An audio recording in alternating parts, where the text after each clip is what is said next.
Buenas tardes a todos, bienvenidos por estar aquí con nosotros y celebrar con nosotros este tercer encuentro de orquesta. Estos días que hemos estado trabajando juntos, platicando, estudiando, perdiendo partituras, buscando arreglos, pero ya sé que los niños convivan entre ellos, y no solamente entre orquestas, sino con otras dos orquestas más que nos hace acercarnos. Orquestas que hacen lo mismo que nuestra orquesta aquí de Castán, cada quien en su respectivo lugar, pero que al final de cuentas es el mismo trabajo, es acercar a los niños a la música, acercarlos a invitarlos, que cada tarde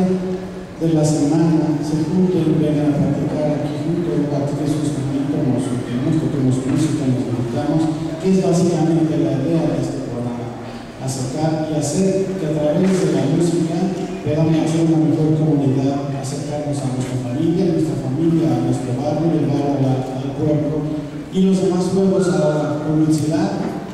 y con Yautepec, lo cual nos da muchísimo gusto estar en esta serie. Hemos hecho esta serie de encuentros, ya este es el tercero, estuvimos un par de días trabajando en Huastepec juntos, hospedados, comiendo, cenando, desayunando y haciendo música. Muchas gracias a todos por venir y disfruten de la música.